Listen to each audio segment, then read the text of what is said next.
Hello everyone and welcome to Slipjoint Sawyer. As you can see, today we'll be taking a look at a brand new knife from RoseCraft Blades. Now this one is not yet available in the States. It goes up for sale tomorrow, which is the Friday the 17th of January. They have arrived at Heine Haynes here in the UK, so I imagine they will be up for sale early to mid next week, as they've only just arrived there. But I picked mine up from them yesterday, and I'm actually very impressed with this knife, despite it being a pattern I'm not super keen on. But we'll go through some of the specs of the knife and take a general look round as usual. Box, got RoseCraft Blades on this sort of craft paper style, rosecraftblades.com, logo on the bottom. Of course, this is made in China. And we're looking at the RoseCraft Cockleburr Creek Trapper, and that is RCT019. You get that same information on the back, and it's the classic pull, draw, tab box with the foam on the inside and the little paper in there which keeps it dry on the way to you. Great packaging. Said it a million times before, it's just perfect to store really. So here it is. This is the RCT019, the Cockleburr Creek Trapper. Now this is in Rosewood, and I'm going to say straight away, the grain of this is fantastic. I love this sort of straight cut grain. See there, the different colours. It really moves around in the light. It's not going to be the best on the camera, but in natural light, the colour really does move, so you can see it sort of shimmering in the light.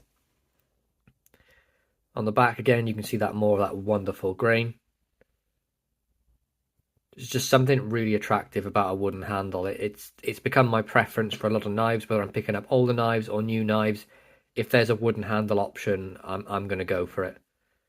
But let's take a look at some specs before we jump in too far into the knife. So the closed length we are looking at, I believe it's about 4.1, right about 4.1 inches closed.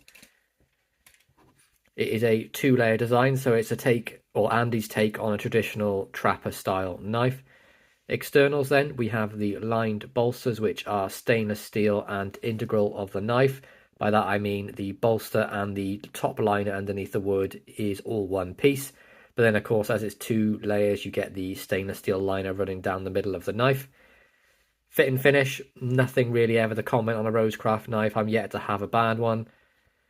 Blades, both of them are dead center. There's not a gap at all the way around, and a really nice sort of square termination at the bottom here. Hafted really nicely. No rough edges, no sharp bits on the tang. We have nickel silver pins holding this together, so you've got 4 of them on here, all of which are super flush, can't feel anything at all. The only transition you can really feel is going over the texture change into the Roseblood shield, which is also stainless steel, and then over the lined bolster. But apart from that, you cannot feel a thing. Pretty much the exact same story on the back of the knife. You can't feel any transitions at all, not over the pins. All you can feel again is this lined bolster here. Just can't get over how attractive the wood is on this. I think it's beautiful. But trapper design then, so it's a larger knife. It's more of a full-size trapper. So as I mentioned, it's about 4.125 inches closed. So quite a large knife, especially in my hand. I've not got the largest of hands. It's a two-bladed design. So on the front, you have the clip point blade. It's a nice strong pull on that, mainly just due to how far the nail neck is back. But it's not a nail breaker. You can definitely open this. It's about an 8 all the way round.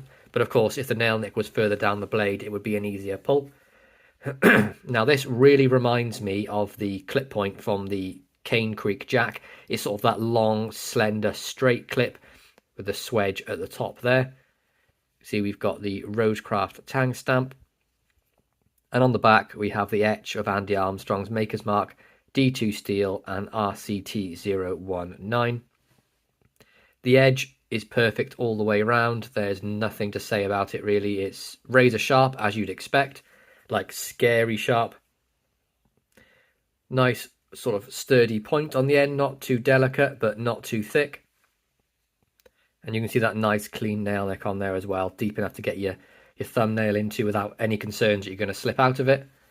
And then we have a nice blade stock as well, and of course that swedge gives it the appearance of tapering down towards the end. Excuse me.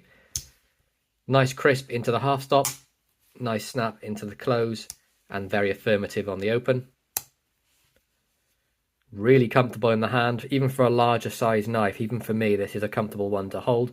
I'd probably be holding it back here to get a bit more control over the knife. That sort of makes more sense for me, just to have my finger on top of this blade here.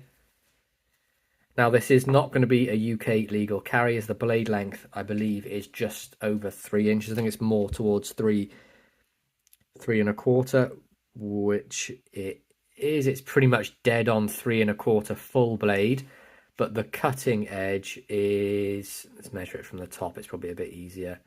The cutting edge looks pretty much bang on 3 inches. So, I mean, it does say the sharpened edge on the UK law, but it is a bit hazy with people. So for me, I'm more than happy to carry this. I mean, I'm not going to be going around waving it in the street, flailing it about like some sort of crazy madman. It's a tool for me, so it's going to be in my pocket until I need to use it. So yeah, the 3-inch cutting, but 3.25-inch full blade length. On the back then, we have the large Spey. Now, you all know I'm not a huge Spey person. This one is okay. The swedge sort of makes it look like a Spey, but if I pretend there is no swedge, that to me is a sodbuster blade. So that's what I'm going to look at it like from now on. So Andy, thank you for the very large sodbuster blade. RoseCraft tang stamp, nice clean nail nick and edge all the way round. Both sides, nice sort of satin finish. And excuse the terrible pun, but this Spey blade has a point to it, but like an actual point where you can pierce. Now, I know a traditional Spey blade, they're more likely to be rounded on the edge, so you're not damaging the pelt in whatever you're skinning or whatever you're spaying. So you're not going to sort of damage or cut anything on the inside. It's just there to do its task. But for more of a modern use, where I can't imagine many people using this unless you're very rural for its intended purpose, I think that is a much better option. Now, action on this one, it sounds the same, but because the nail nick is way further down, I'd say it's about a 7. So it does give it the sort of the feel of it being a lighter pull, but it is actually exactly the same walk and torque. It's just due to the nail nick difference. You can see this one is, you know, way closer to the tang than this side, but it's a very nice action nonetheless. Now, this blade, I believe, is ever so slightly shorter. So this one is, let's have a look this side, just shy of 3.25, and then a cutting edge of just shy of 3. But I mean, it's millimeters in it. I mean, you probably couldn't even measure it on the inches scale unless it was something like 1/16. But again, you have the same etch on the back, and you get the tang stamp as well. So it's nice that both blades are etched and stamped, something not a lot of companies do. So it's nice to see they're doing that. In the future, Andy, I'd love to see a smaller version of this, like a mini trapper, or maybe even just a single bladed with the clip point. I think that would be really attractive. I know a lot of people would love that. Overall, really impressed with this knife. I think you've done a great job designing it.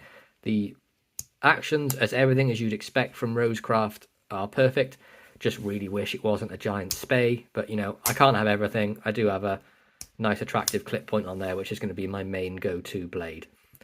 But there we go, guys. That is my review of the RoseCraft Cockleburr Creek Trapper. That is RCT019. I really hope you enjoyed this review. Please be sure to like, subscribe, and ring that bell for notifications. And I'll catch you in the next one. Peace out.